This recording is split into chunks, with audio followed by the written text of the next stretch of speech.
Bugun men sizga juda muhim masalani tushuntirib beraman. Pensiya indeksatsiyasi. Ya'ni pensiya oshirilganda ayrim odamlarga nima uchun pul to'liq yetib bormayapti. Pensiya jamg'armasi yoki mahalliy bo'limlar qaysi holatlarda xato qilishi mumkin va eng muhimi odamlar o'zlariga tegishli bo'lgan pullarni qanday qilib qaytarib olayotgani haqida gaplashamiz. Bu ma'lumot nafaqat pensionerlar uchun, balki ota-onasi, buvisi, bobosi pensiya oladigan har bir oila uchun juda kerak.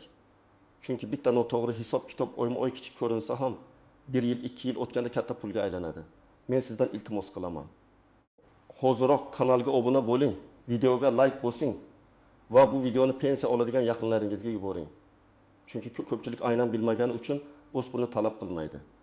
Bugun men hammasini oddiy tilda misollar bilan qayerga borish, qanday ariza yozish, qaysi hujjatlarni yig'ish kerakligini birma-bir tushuntiraman. Avvalo pensiya indeksatsiyasi nima ekanini aniq tushunib olaylik. Indeksatsiya degani pensiya miqdorini davlat tomonidan belgilangan tartibda oshirishdir. Odatda bu inflyatsiya, narx-navoning o'sishi, eng kam iste'mol xarajatlari yoki ish haqi miqdoridagi o'zgarishlar bilan bog'liq bo'ladi. Oddiy qilib aytsam, non, dori, kommunal to'lov, transport, oziq-ovqat qimmatlashsa, pensionerning daromadi ham ma'lum darajada oshirilishi kerak. Shu sababli pensiyalar va nafaqalar vaqti bilan qayta hisoblanadi. Oldin ko'pchilik bitta narsaga ishonardi. Davlat oshirsa, menga ham avtomatik to'g'ri qo'shiladi, men tekshirib o'tirmasam ham bo'ladi.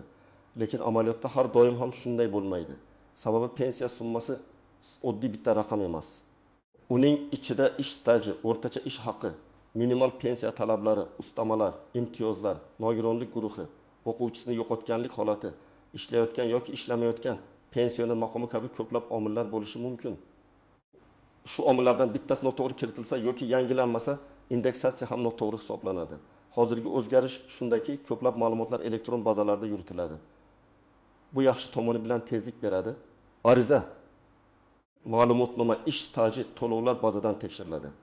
Lekin yomon tomoni ham bor. Eski ish joylari ma'lumotlari bazada bo'lmasligi, arxiv hujjatlari noto'g'ri kiritilishi, odamning familiyasi o'zgargan bo'lsa mos kelmasligi, ishlagan yillari to'liq ko'rmasligi mumkin. Natijada odam men 35 yil ishlaganman deydi. Bazada esa 28 yil chiqadi. Yoki mening pensiyam iniq foizga o'sishi kerak edi deydi. Lekin amalda 7-8 foizga o'xshash raqam qo'shilgan bo'ladi. Shunda odamlar meni aldashyapti deb o'ylaydi. Ba'zi holatlarda bu ataylab aldash emas, tizimdagi xato, hujjatdagi kamchilik yoki xodimning e'tiborsizligi bo'lishi mumkin. Lekin natija baribir bir xil. Pensioner o'ziga tegishli pulni ola olmaydi. Birinchi bilishingiz kerak bo'lgan narsa, pensiya oshirilganda hamma odamning pensiyasi bir xil summaga ko'paymaydi. Masalan, kimdir 1 million so'm pensiya olsa va oshirish 10% bo'lsa, u 100 ming so'm qo'shimcha olishi kerak deb o'ylaydi. Kimdir 2 million so'm olsa, 200 ming so'm qo'shiladi deb hisoblaydi. Lekin real hisob-kitob ba'zan bunda murakkab bo'ladi, chunki ayrim oshirishlar bazaviy miqdorga nisbatan, ayrimlari minimal pensiyaga nisbatan, ayrimlari esa pensiyaning ma'lum qismiga nisbatan qo'llanishi mumkin. Shuning uchun hammaniki bir xil foizga oshadi degan gap har doim ham to'g'ri emas. Ikkinchi muhim narsa, pensiya qayta hisoblanganda eski xatolar ham ochilib qolishi mumkin. Masalan, odam 2020 yilda pensiyaga chiqqan. O'sha paytda uning ish staji 30 yil deb hisoblangan. Aslida esa arxivda yana 5 yillik ish staji bor. Lekin u hujjatni olib kelmagan yoki idora uni bazaga kiritmagan. 2024 yilda indeksatsiya bo'ldi. Pensiya oshdi. Lekin baribir o'sha 30 yil asosida oshdi. Agar odam keyin 5 yillik stajini tasdiqlasa, pensiyasi qayta hisoblanishi mumkin. Ba'zi holatlarda oldingi davr uchun farq ham qaytarilishi mumkin. Mana odamlar pullar qaytarilmoqda deganda ko'pincha shuni nazarda tutishadi. Ilgari noto'g'ri yoki to'liq hisoblanmagan pensiya keyin hujjat bilan isbotlanadi. Farq pul sifatida to'lab beriladi. Birinchi misol, Toshkent viloyatida yashovchi pensioner ayol 27 yil ish staji bilan pensiyaga chiqqan. Uning pensiyasi 1 million 450 ming so'm bo'lgan. Keyin pensiyalar oshirilgan va u 1 million 600 ming so'm atrofida ola boshlagan. Lekin u eski mehnat daftarchasini tekshirtirganda kolxozda ishlagan 4 yil hisobga olinmaganini bilgan. Sababi o'sha davrdagi yozuvda mu'rxira. Lavozim nomi qisqa yozilgan. Bazada esa bu davr tasdiqlanmagan. Ayol arxidan ma'lumotnoma oldi. Pensiya jamg'armasi bo'limiga ariza berdi. Natijada staji 31 yilga to'g'rilandi. Pensiya miqdori qayta hisoblandi va oyiga masalan 120 ming so'm farq chiqdi. Agar bu xato 10 bekish oy davom etgan bo'lsa, 20 ming so'mga ko'paytiramiz. 2 million 160 ming so'm. Mana shu pul bir martalik qaytarilishi mumkin bo'lgan farqdir. Pensioner erkak yil zavodda ishlagan, lekin korxona yopilgan. Pensiyaga chiqishda oxirgi ish haqqi haqida ma'lumot to'liq olinmagan. Hisob-kitob minimal ko'rsatkichga yaqinroq qilingan. U pensiyasini kam deb yurgan. Lekin hammaniki shunaqa bo'lsa kerak deb o'ylagan. Keyin farzandi yordam berib, arxivdan ish haqi ma'lumotlarini topgan. Ma'lum bo'lishicha, ayrim yillarda uning maoshi yuqori bo'lgan, lekin pensiya hisobida bu davr aks etmagan. Qayta hisob-kitobdan keyin pensiyasi 300 ming so'mga oshgan. Agar noto'g'ri hisob 10 oy davom etgan bo'lsa, bu 3 million so'm degani. Ba'zida odamlar millionlab so'mni aynan shunday qaytarib oladi. 3-misol. Boquvchisini yo'qotganlik pensiyasi oladigan oila bor. Onasi 2 farzandi bilan nafaqa oladi. Bir farzand 18 yoshga to'lgan, lekin kollej yoki universitetda kunduzgi ta'limda o'qishni davom ettiryapti. Ayrim holatlarda o'qish ma'lumotnomasi vaqtida topshirilmasa, to'lov kamaytiriladi yoki to'xtatiladi. Keyin ma'lumotnoma olib borilganda huquq mavjud bo'lgan davr uchun to'lov tiklanishi mumkin. Lekin agar oila buni bilmasa, farzand 15 ga kirdi, endi bo'lmaydi deb yuraveradi. Aslida esa kunduzgi ta'lim yosh chegarasi va boshqa shartlar bo'yicha huquq saqlanishi mumkin. Bu ham ko'pchilik bilmaydigan nuqta. Birinchidan, pensiyaga eski mehnat daftarchasi asosida chiqqanlar. Ayniqsa Sovet davri kolxoz, sovxoz, zavod qurilish tresti, paxta punktlari, tuman tashkilotlari, yopilib ketgan korxonalarda ishlaganlar o'z stajini tekshirtirishi kerak. Chunki bunday joylarning hujjatlari ko'pincha arxivda turadi, elektron bazada esa to'liq bo'lmasligi mumkin. Ikkinchidan, pensiyasi minimal yoki juda past bo'lgan odamlar. Agar siz 30-35 yil ishlagan bo'lsangiz, lekin pensiyangiz atrofdagilarnikidan sezilarli past bo'lsa, bunga sabab bor. Albatta, hammaning ish haqi, staji, badal to'lovlari turlicha bo'ladi. Lekin baribir tekshirish zarar qilmaydi. Menga shuncha chiqdi. Demak, to'g'ri deb qo'l siltamang. 3-dan, nogironlik pensiyasi yoki nafaqasi oladiganlar. Bu yerda guruh o'zgarishi, tibbiy xulosa muddati, parvarish nafaqasi, qo'shimcha ustamalar kabi masalalar bor. Ba'zan odam nogironlik guruhi bo'yicha qo'shimcha huquqqa ega bo'ladi, lekin hujjat topshirmagani uchun olmaydi. 4-dan, ishlayotgan pensionerlar. Ayrim davrlarda ishlayotgan pensionerlarga to'lov tartibi boshqacha bo'lgan. Keyin o'zgargan. Kimdir pensiyaga chiqqandan keyin ham ishlagan, lekin keyingi ish staji yoki badallari pensiyaga ta'sir qiladimi? Qachon qayta hisoblanadi, buni bilmaydi. Bunday odamlar ham kamida yiliga bir marta o'z hisob-kitobini so'rab ko'rish kerak. Agar siz yaqinda pensiyaga chiqqan bo'lsangiz, barcha ish stajingiz elektron bazada to'liq ko'rinib turgan bo'lsa, ish haqi ma'lumotlaringiz ham aniq bo'lsa, pensiya tayinlash qarorini olgan bo'lsangiz va indeksatsiyadan keyin qo'shimcha summa mantiqan to'g'ri bo'lsa, katta xavotirga hojat yo'q. Lekin baribir men hujjatlarni saqlashni va kamida bitta marta yozma ravishda hisob-kitobni olishni tavsiya qilaman. Chunki og'zaki hammasi to'g'ri degan javob ertaga sizga dalil bo'lmaydi. Yozma javob esa dalil bo'ladi. Eng katta tuzoq shuki, odamlar pensiya oshirilishini televizordagi umumiy xabar bilan solishtiradi. Masalan, pensiyalar 10% ga oshiriladi degan xabarni eshitadi. Keyin telefon kalkulyatorida o'z pensiyasini 10% ga ko'paytiradi.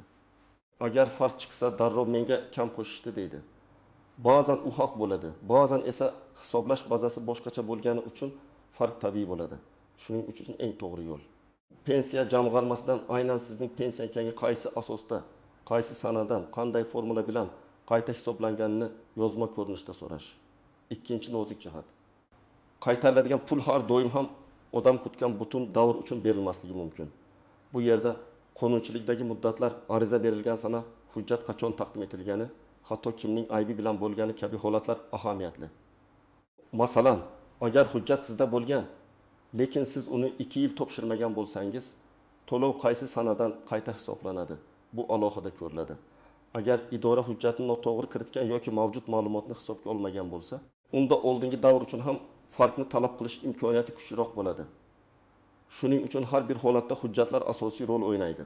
3-tuzoq, og'zaki javobga ishonish. Ko'p pensionerlar bo'limga boradi, navbatda turadi. Xodim sizda hammasi joyida deydi. Odam qaytib ketadi. Bu noto'g'ri. Men doim aytaman. Pensiya masalasida og'zaki gap emas, yozma javob kerak. Ariza kiriting. Arizangiz qabul qilingan raqamni oling, javobni yozma shaklda so'rang. Agar xato bo'lmasa ham sizda dalil bo'ladi. Agar xato bo'lsa, keyingi bosqichga o'tish oson bo'ladi. 4-nozik jihat, familiya, ism. Otasining ismi va tug'ilgan sana farqlari. Eski hujjatlarda bir harf boshqacha yozilgan bo'lishi mumkin.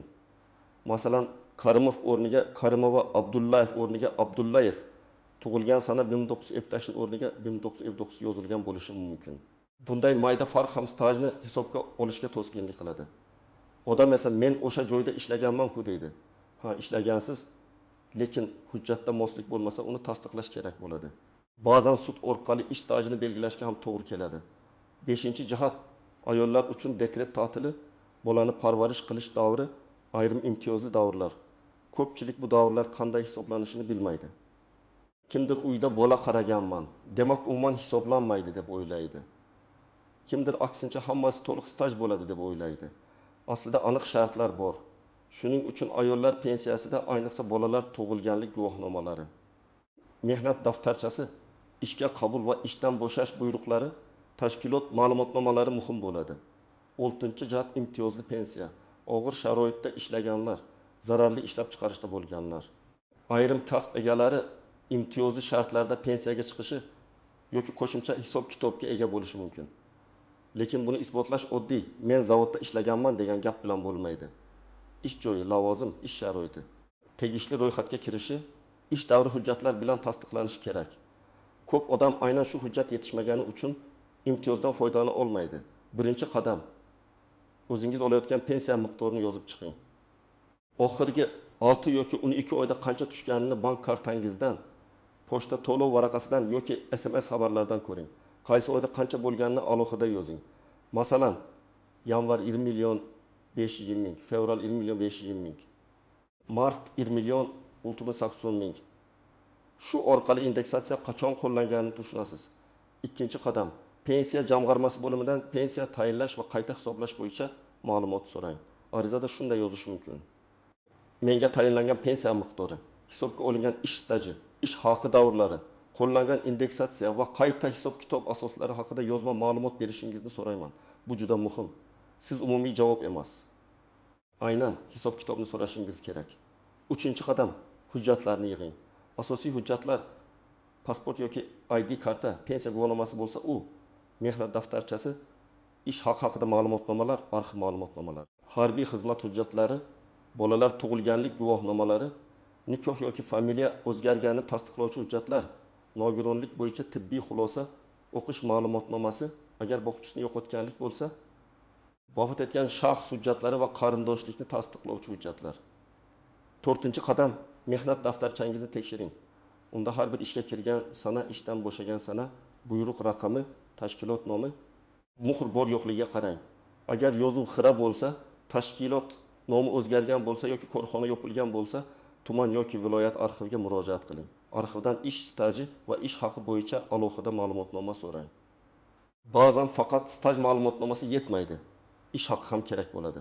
5-qadam, arizani albatta ro'yxatdan o'tkazing.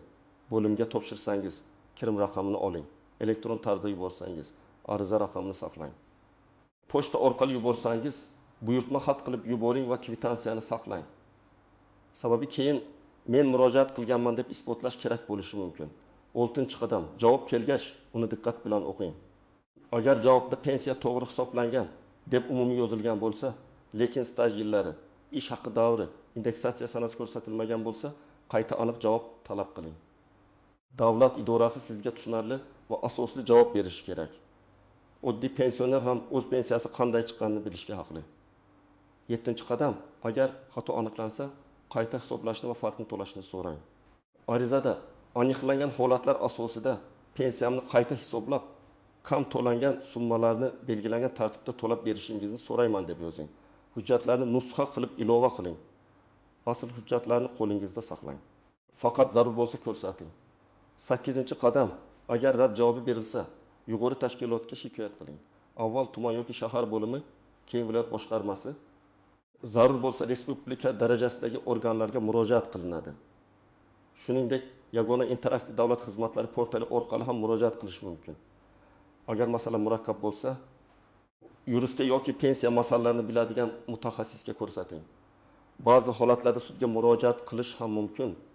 Ayniqsa ish stajini tasdiqlash bo'yicha hujjatlar yetarli bo'lmasa, lekin guvohlar yoki arxiv izlari mavjud bo'lsa. Men sizga yana bir amaliy maslahat beraman. Ota-onangiz yoki bu bobongizning pensiyasini tekshirishni o'zingiz zimmangizga oling. Katta yoshdagi odamlar idoraga borishga uyaladi. Navbatda turishga qiynaladi. Xodim nima desa shunga rozi bo'ladi. Farzand yoki nabira esa hujjatlarni tartibga solib, ariza yozib, elektron murojaat qilib, natijani kuzatishi mumkin. Ko'p hollarda aynan farzandlar aralashgandan keyin xatolar topiladi. Yana bir misol. Bir pensioner onaxon uyiga 1.300.000 so'm olgan. O'g'li bank ilovasidan ko'rib, indeksatsiyadan keyin faqat 6.000 so'm qo'shilganini sezgan. Atrofdagi o'xshash stajga ega pensionerlarda esa BBSning 1.000 so'm qo'shilgan. Ariza berishgan. Ma'lum bo'lishicha, onaxonning pensiyasida qo'shimcha ustama noto'g'ri bazaga bog'langan. Qayta hisoblashda avtomatik qo'llanmagan. Tuzatishdan keyin oyga yana 90.000 so'm qo'shilgan va o'tgan oylar uchun farq to'langan. 90.000 so'm kimgadir kichik ko'rinishi mumkin, lekin pensioner uchun bu bir oy dori puli, gaz, elektr to'lov yoki oziq-ovqat xarajati demakdir. Shuni ham unutmang. Har bir oshirishdan keyin darhol vahima qilish kerak emas. Ba'zan bankka pul tushish kechikishi qayta hisoblash keyingi oyda farq bilan kelishi mumkin. Lekin 2-3 oy o'tsa ham summa tushunarsiz bo'lsa, albatta tekshiring. O'zi to'g'rilanib qolar deb kutish eng katta xato. Bugungi mavzuning asosiy mazmuni shuki, pensiya indeksatsiyasi avtomatik bo'lsa ham xatolardan xoli emas. Ish staji noto'g'ri kiritilishi, ish haqi ma'lumotlari yetishmasligi, imtiyozlar hisobga olinmasligi, familiya yoki hujjatdagi farqlar, elektron bazadagi kamchiliklar sababli odamlar o'ziga tegishli pulni kam olishi mumkin. Lekin buni aniqlash va tuzatish mumkin. Eng muhimi, siz jim turmasligingiz kerak. Men mutaxassis sifatida sizga aniq aytaman. Pensiyangizni tekshirish uyat emas, talab qilish janjal emas, yozma javob so'rash sizning qonuniy huquqingiz. Agar xato bo'lsa, kam to'langan pullarni qaytarishni so'rang. Agar xato bo'lmasa ham, hech bo'lmaganda ko'nglingiz xotirjam bo'ladi va hujjatlaringiz tartibga tushadi. Izohlarda yozing, sizning pensiyangiz indeksatsiyadan keyin qancha oshdi? Sizda shubhali holat bo'lganmi? Pensiya jamg'armasiga murojaat qilganmisiz va qanday javob olgansiz? Bu fikrlar boshqa odamlarga ham yordam beradi. Videoga like bosing, kanalga obuna bo'ling va bu ma'lumotni albatta yaqinlaringizga yuboring. Chunki bugun tekshirilmagan 100.000 so'm, ertaga bir necha million so'm yo'qotish bo'lishi mumkin.